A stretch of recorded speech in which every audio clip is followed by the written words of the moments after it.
Bismillahirrahmanirrahim. Assalamualaikum warahmatullahi wabarakatuh. Selamat datang di channel Kirana, channel kisah Rasul Nabi dan peradaban bersama Agus Mu'alif Rohadi. Pada kisah sebelumnya kita telah sampai pada kisah di mana Nabi Isa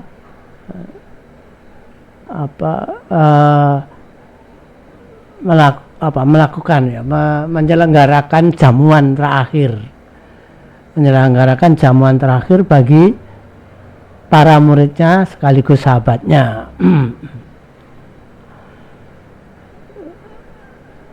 Setelah perjamuan terakhir selesai, Yudas Iskariot keluar dari ruangan karena memang Nabi Isa mengatakan yang hanya dimengerti oleh Nabi Isa sendiri, bahwa mempersilahkan Yudas Iskariot untuk melakukan sesuatu yang memang seharusnya dia perbuat, ya.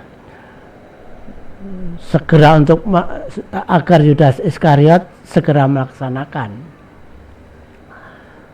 Karena itu Yudas Iskariot setelah itu keluar dari ruangan,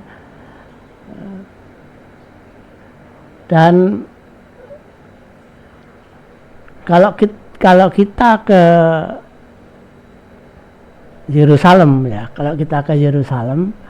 ada sebuah bangunan di Gunung Sion, ya. Yang bangunan ini memang unik. Uniknya adalah karena bangunan di bagian bawah itu adalah tempat atau makam Nabi Daud. Kemudian di atas makam Nabi Daud ada tempat yang dimana Nabi Isa menyelenggarakan jamuan terakhir, ya. Di atasnya lagi, ya, ada tempat yang difungsikan sebagai masjid. Nah, ini suatu bangunan yang menjadi bangunan bangunan yang mempunyai nilai historis yang sangat tinggi bagi tiga agama, yaitu agama Yahudi, Nasara dan Kristen, dan Islam, ya. Saya sebut Nasara dan Kristen karena sebenarnya berbeda antara Nasara dan Kristen itu berbeda, ya. Tapi itu nanti bagaimana perbedaan antara Nasara dan Kristen yang terjadi pada masa setelah Nabi Isa pergi meninggalkan dunia, ya. Itu nanti kita telusuri perbedaan itu berdasarkan ayat-ayat Al-Quran, ya. Berdasarkan ayat-ayat Al-Quran yang bisa kita bedakan sebenarnya. Antara Nasara dan Kristen itu bisa kita bedakan, baik dari segi ayatnya maupun waktu kemunculan Nasara dan Kristen. Nah, setelah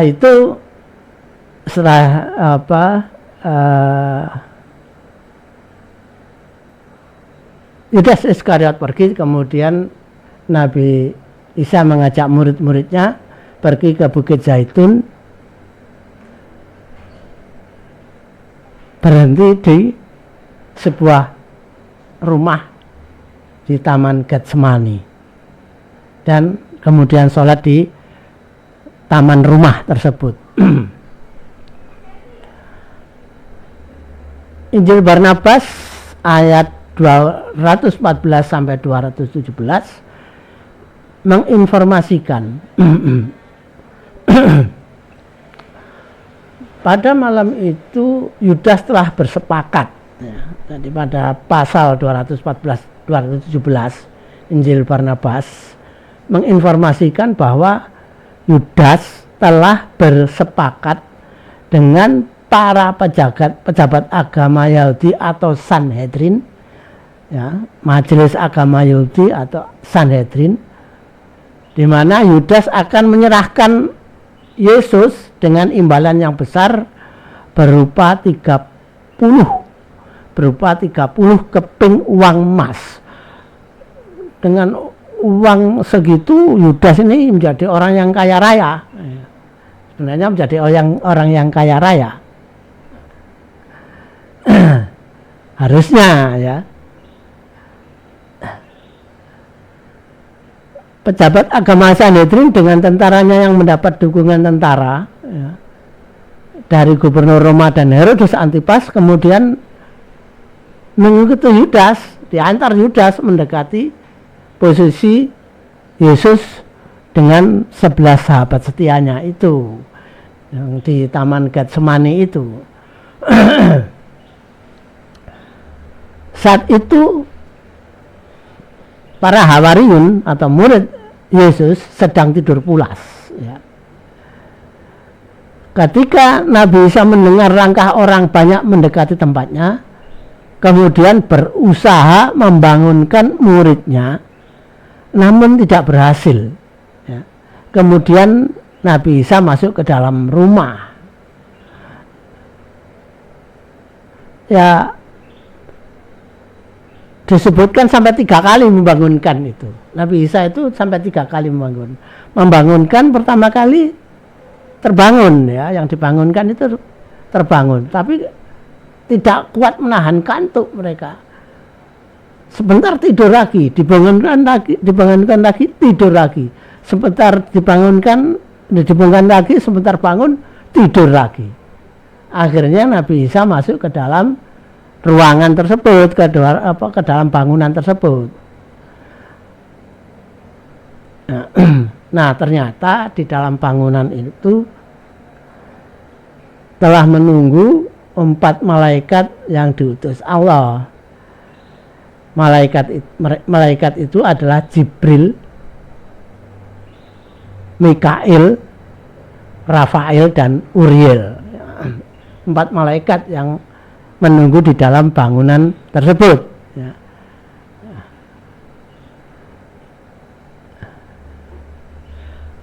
Kemudian 4 malaikat ini membawa Nabi Isa pergi ya, melalui jendela besar ya, jendela besar yang menghadap ke arah selatan. Jendelanya itu menghadap ke arah selatan. Disebut dalam Injil Barnabas, jendelanya itu menghadap ke arah selatan. Menghadap ke arah selatan. Jadi menghadap ke arah Berseba ya, menghadap ke arah Berseba atau menghadap ke arah Ka'bah ya. Agak miring sedikit gitu menghadap ke arah Ka'bah. Yudas ketika sampai di tempat tersebut kemudian langsung menuju rumah dan dilihatnya rumah di Getsemani itu, dan dilihatnya para sahabat Yesus dan sahabat-sahabatnya sendiri tidur ya. Namun tidak dilihatnya Yesus. Nah, karena tidak melihat Yesus, kemudian Yudas masuk ke dalam bangunan itu. Di dalam bangunan itu Yudas sudah tidak menemukan Nabi Isa lagi. Di dalam bangunan itu tidak ada Yesus, tidak ada. Yudas tidak melihat Yesus di situ ya. Nah, ketika Yudas masuk ke dalam rumah ini terjadi peristiwa yang luar biasa yang tidak disadari oleh Yudas ya. Kejadian itu adalah Yudas Iskariot ini fisiknya ya, baik fisiknya maupun suaranya telah berubah persis ya, telah dirubah oleh Allah persis fisik dan suara Nabi Isa. Di situ perubahannya di dalam rumah di Taman Getsemani itu. Ini menurut Injil Barnabas ya, disebut eksplisit di dalam Injil Barnabas ya. Yudas tidak menyadari bahwa dirinya telah berubah, baik rupa, badan maupun suaranya. Karena tidak menemukan Nabi Isa di dalam bangunan itu, kemudian Yudas keluar lagi, kemudian membangunkan para sahabat Nabi Isa dan menanyakan kepada mereka di mana Nabi Isa berada. Tanya kepada para sahabatnya, tanya kepada para murid Nabi Isa, di mana keberadaan Nabi Isa. Ya, tentu para sahabat semua, ya, para Hawariyun ini keheranan. Karena apa? Yang bertanya tentang di mana Nabi Isa itu adalah sosoknya persis, suaranya persis, muka rupanya persis Nabi Isa, sehingga dianggap yang bertanya itu Nabi Isa. Oleh karena itu sahabatnya menjawab, engkau Tuan Guru kami, sudah lupakah engkau sekarang kepada kami? Itu jawaban mereka.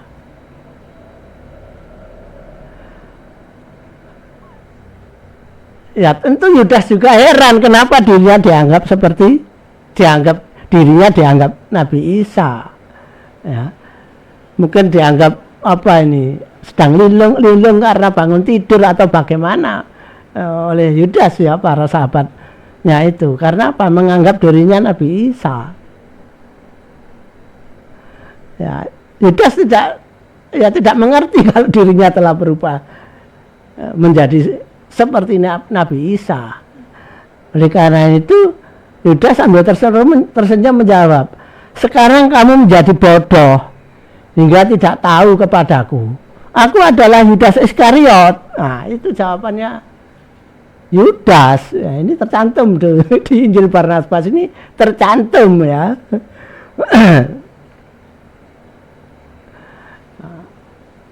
Tentu ya terheran-heran kan. Para Hawir ini kan juga terheran-heran mendengar jawaban Nabi Isa yang mengaku dirinya adalah Yudas Iskariot. Padahal muka, badan, suaranya suara Nabi Isa. Tapi kok mengaku Yudas Iskariot? Ya bingung juga. Nah, ketika terjadi dialog itu dalam waktu yang tidak lama, ya, sangat sebentar, ya. Kemudian datang para tentara dari Sanhedrin yang diikuti tentaranya Roma, ya, tentara gubernur Roma maupun tentara Herodes Antipas, ya. Jadi ada tiga kelompok tentara Sanhedrin, tentara Sanhedrin, tentaranya Pilatus dan tentaranya Herodes Antipas, ya. Tentara Sanhedrin ya karena sudah mengenal baik Nabi Isa, langsung maju, langsung menangkap Yudas Iskariot yang telah berubah wujud seperti Nabi Isa. Langsung digelandang, ya.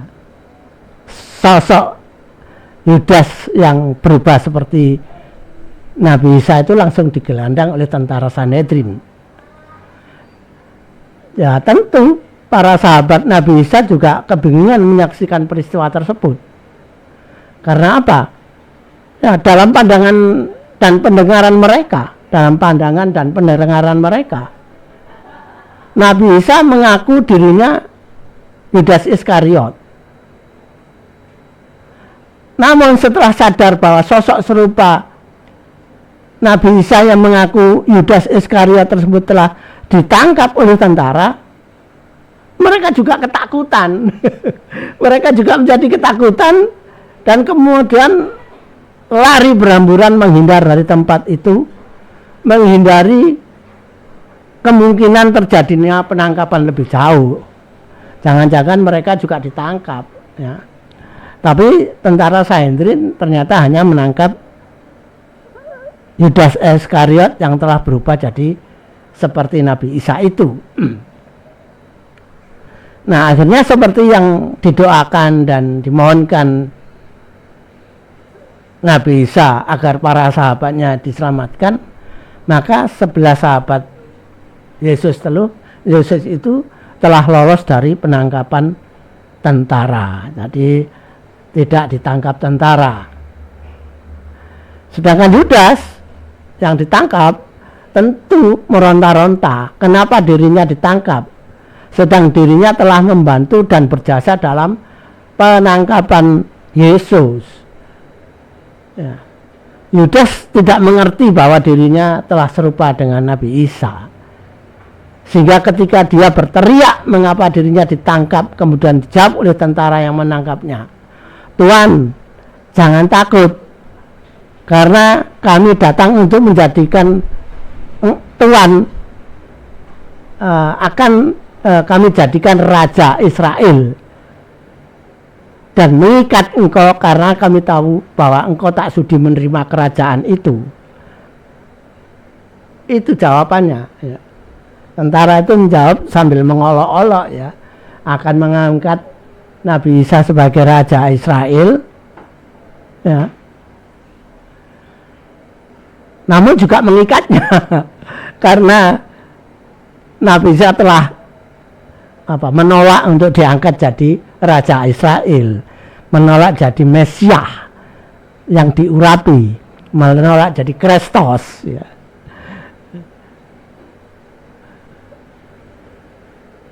Menolak jadi Kristus atau Mesias itu raja penolong, ya, raja yang menolong, menolak jabatan itu, sehingga diikat, ya. Sehingga meskipun diangkat jadi raja tapi diikat, ya. Dianggap berkhianat, kan gitu, sehingga harus diikat, dihukum, rajanya dihukum, gitu.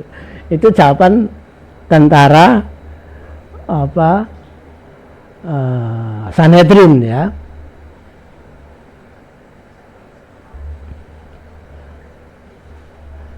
Yudas masih mencoba menjawab. Sebelumnya dialog itu semua yang saya sebutkan tadi itu ada di dalam Injil Barnabas.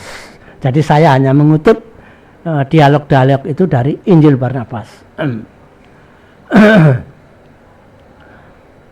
Yudas masih mencoba menjawab dengan bertanya kenapa dirinya yang ditangkap bukan Yesus yang ditangkap. Tentu hal itu membuat para tentara tersebut menjadi semakin jengkel dan kemudian memukuli Yudas Iskariot. Dipukuli, dikisahkan memang Yudas dipukuli, dikisahkan dalam Injil Barnabas itu Yudas dipukuli karena tidak mengaku bahwa dirinya Yesus, padahal tentara itu, para tentara dan orang-orang yang Yahudi yang ada di situ, para sahabat, para Hawariun yang ada di situ juga melihat bahwa yang ditangkap itu adalah sosok yang serupa Yesus, sosok yang serupa Nabi Isa. Karena selalu menyangkal bahwa dirinya Nabi Isa itu, kemudian tentara itu jengkel dan memukuli Yudas Iskariot. Nah, setelah dipukuli baru dibawa diseret ke Yerusalem. Jadi melewati lembah Kidron, ya, terus naik lagi ke Bukit Sion, ke Yerusalem, ya.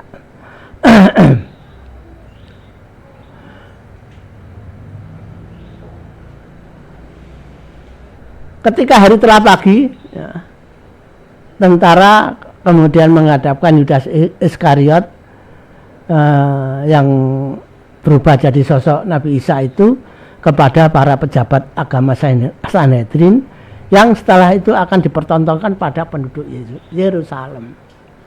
Ya memang sudah tidak berubah lagi fisiknya itu. Nah, meskipun sudah berganti hari, tetap fisik yang ditangkap ini, memang orang yang ditangkap ini fisiknya adalah serupa Nabi Isa.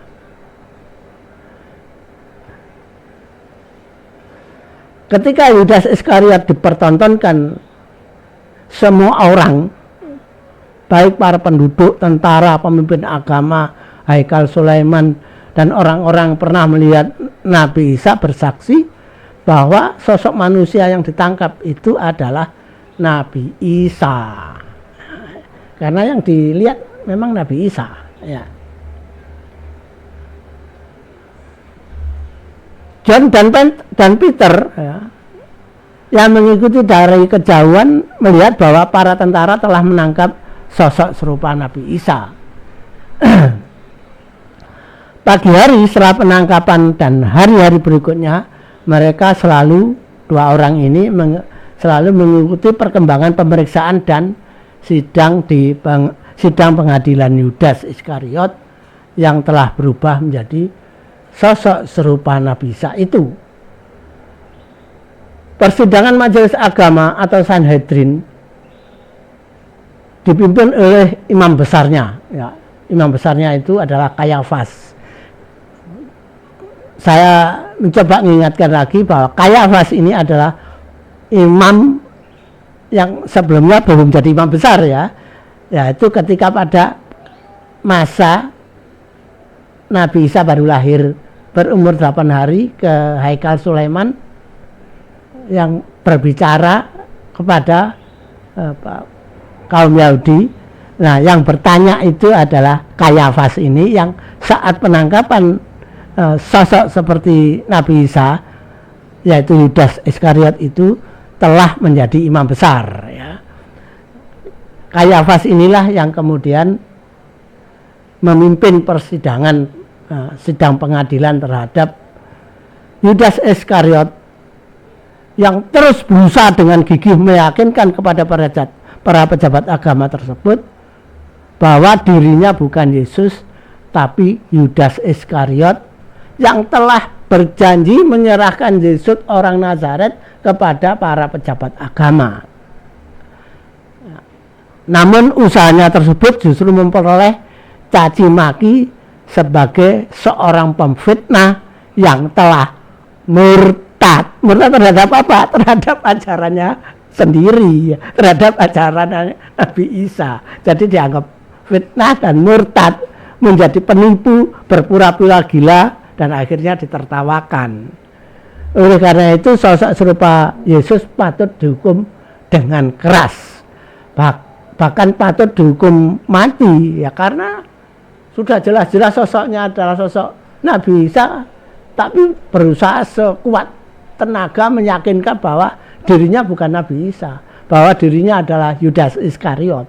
Jadi itulah situasinya, ya, sehingga para imam ini pun menganggap Yudas ini pantas dihukum mati. Dianggap memfitnah, dianggap menipu, ya, berpura-pura gila, ya. Ya, setelah puas dengan pemeriksaannya, para pejabat agama ini kemudian membawa sosok serupa Yesus kepada gubernur. Nah, ini lukisan sosok Yesus, sosok Nabi Isa yang dihadapkan pada imam besar dari majelis agama atau Sanhedrin untuk diadili.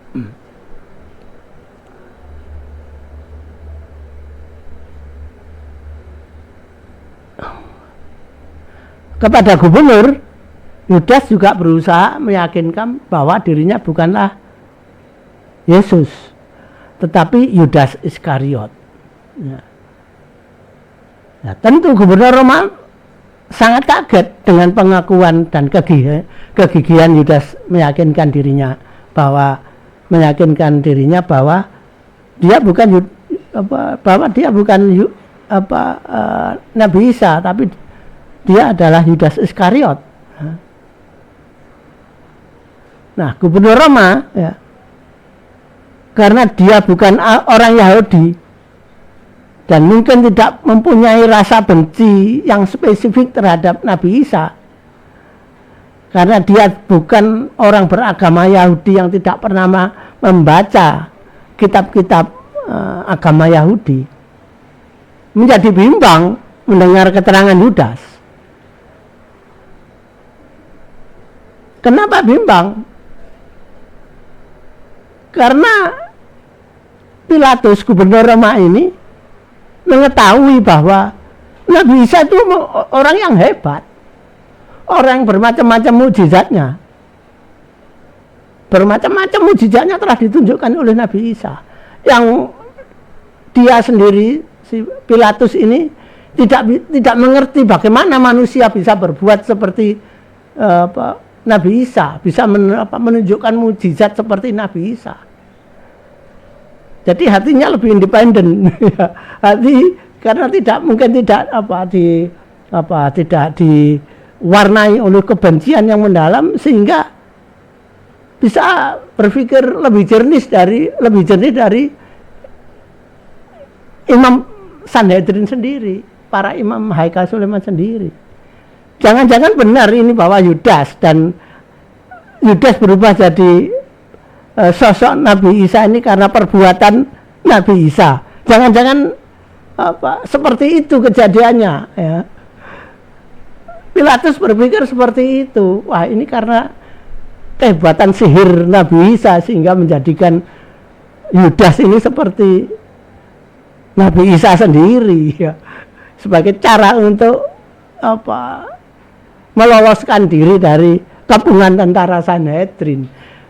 Dalam pikirannya Pilatus bisa jadi seperti itu karena dia tidak menaruh kebencian tertentu, sehingga betul-betul bimbang. Jadi gubernur Roma ini sangat bimbang, mau menghukum ini sangat bimbang karena dia berpikir bahwa tidak mustahil bahwa Nabi Isa bisa merubah wajah Yudas, tubuh dan wajah maupun suaranya itu persis tubuh dan suara Nabi Isa, ya gitu ya. Oleh karena itu gubernur kemudian berkata pada pejabat agama dengan mengatakan bahwa jika dia benar adalah Yudas, maka dengan kemampuan sihirnya Yesus dapat membuat Yudas diserupakan dengan Yesus. Dia mengatakan itu kepada para imam Sanhedrin, ya. Dengan demikian, dengan perkataannya itu dia tidak patut dihukum. Dengan perkataannya Pilatus itu, maka gubernur Roma menganggap Yudas ini tidak patut dihukum.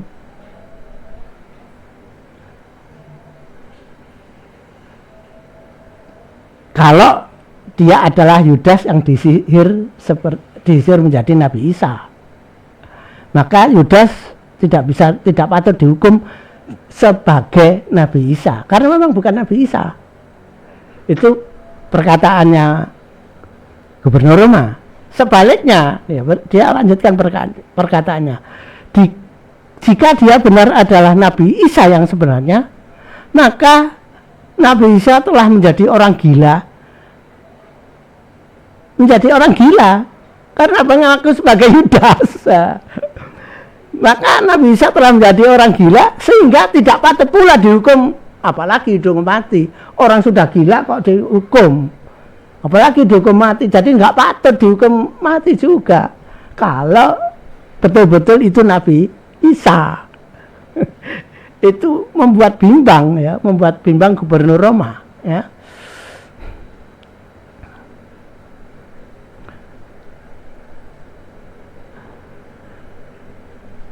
Oleh karena itu kemudian gubernur Pilatus mengembalikan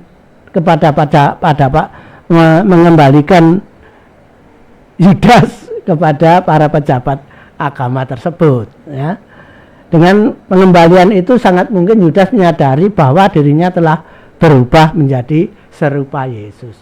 Justru ketika ketemu gubernur Pilatus itulah Yudas mengerti bahwa dirinya telah berubah seperti persis Nabi Isa setelah mendengar perkataan gubernur Pilatus itu. Ya, tapi namun dia tidak berdaya, bergantung percaya atau tidak yang melihat dia. Ya. Nah, menurut saya kira Yudas menyadari hal itu, maka dia sadar bahwa dirinya sedang menjalani hukuman Allah, ya. Bahwa dirinya sedang menjalani hukuman Allah akibat perbuatannya sendiri, menjual Nabi Isa kepada para imam Sanhedrin. Seperti yang dikatakan oleh Nabi Isa bahwa, mengutip perkataan Nabi Daud, bahwa Nabi Isa akan masuk pada lubang yang dibuatnya sendiri. Itu perkataannya Nabi Daud asal usulnya ya.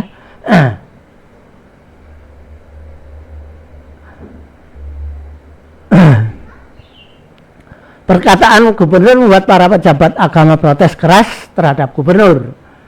Namun Pilatus memberikan jawaban bahwa yang diadili adalah orang Galilea dari Nazaret ya, orang Galilea. Oleh karena dirinya merasa tidak berkaitan untuk mengadili perkara itu dan sebaiknya dibawa pada Herodes Antipas sebagai raja yang membawai wilayah Galilea. Nah, para pejabat agama kemudian membawa pesakitannya itu kepada Herodes Antipas atau Herodes Junior ya. Sampai di istana Herodes, Yudas tetap berusaha meyakinkan bahwa dirinya bukan Yesus. Namun Herodes Antipas dan para pejabat agama istananya tidak percaya dengan pengakuan Yudas dan malah mentertawakannya dan mengejeknya. Nah, ini kan mereka tidak percaya, mentertawakan dan mengejek. Ya. Kalau Gubernur Pilatus bimbang, kalau Herodes Antipas dan para imam agama ini yakin bahwa yang mereka tangkap adalah Nabi Isa, kemudian mencoba meloloskan diri dengan berkata seolah-olah dirinya Yudas Iskariot, sehingga dianggap pemfitnah, penipu, orang gila dan sebagainya. Ya.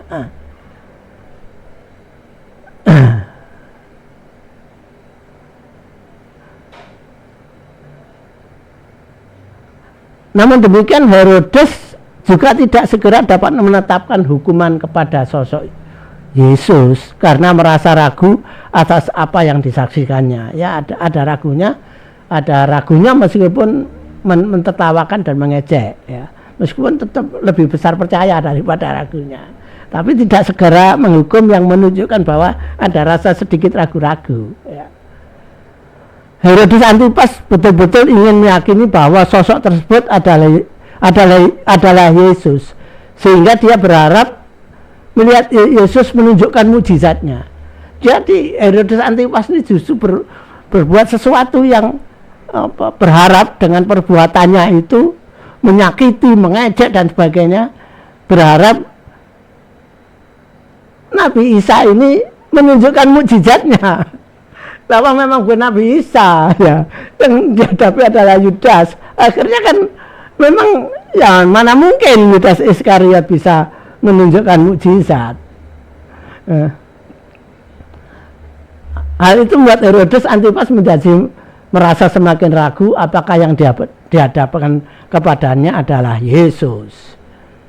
Jika memang sosok tersebut Yesus, mengapa tidak kunjung menunjukkan mukjizat untuk menolong dirinya sendiri? Antipas betul-betul dipenuhi kebimbangan, tidak yakin bahwa yang ditangkap dan diadili adalah Yesus karena tidak bisa menunjukkan mukjizat itu ya. Karena itu Herodes Antipas juga tidak mau menghukum ya. Tidak mau menghukum Yudas ya. Antipas kemudian mengembalikan sosok Yesus kepada Pilatus dengan alasan tidak mempunyai kewenangan untuk menghukumnya. Herodes Antipas mohon dengan mengirim surat kepada Pilatus agar ditetapkan hukumannya. Bunyi suratnya adalah, ada suratnya ini ya. Bunyi suratnya adalah agar tidak bersikap lemah. Ya. Ini diutarakan di Injil Barnabas ya. Bunyi suratnya adalah agar tidak bersikap lemah untuk mengadili orang-orang Israel. Untuk mengadili orang-orang Israel. Mengapa dalam suratnya berkata seperti itu? Karena Herodes Antipas ini memang bukan orang Israel. Dia orang Edom. Cuma ibunya orang Israel, orang Hasmonean. Israel Hasmonean. Ya dalam nasab dia itu adalah orang Edom meskipun ibunya adalah orang meskipun karena bapaknya orang Edom, Herodes itu orang Edom, namun ibunya orang Israel, orang Hasmonean, ya. Maryamne, ibunya adalah Maryamne, orang Hasmonean, ya. Sehingga suratnya tegas, gubernur jangan bersikap lemah terhadap orang-orang Israel. Hal itu menunjukkan Herodes Antipas tidak peduli, ya, tidak peduli apakah sosok yang sedang diadili itu Yudas Iskariot atau Yesus, sekaligus menghindar dari kewajiban memberi hukuman. Itulah Antipas, ya. Nah, Pilatus akhirnya terpaksa menerima dan menetapkan hukuman bagi sosok serupa Yesus tersebut dengan hukuman cambuk sampai mati. Jadi yang menetapkan hukuman itu akhirnya Pilatus, gubernur Roma, ya. Namun para pejabat agama yang telah menyaksikan mukjizat Nabi Isa khawatir Yesus tidak akan mati dengan hukuman cambuk tersebut. Mereka kemudian memberi hadiah kepada Pilatus agar untuk menghukum Yudas ini sampai mati. Sebagai pelaksana hukumnya, eksekutornya adalah para hakim Sanhedrin sendiri, ya, dengan diberi hadiah, ya. Pilatus diberi hadiah. Tentu dengan hadiah itu Pilatus senang, ya.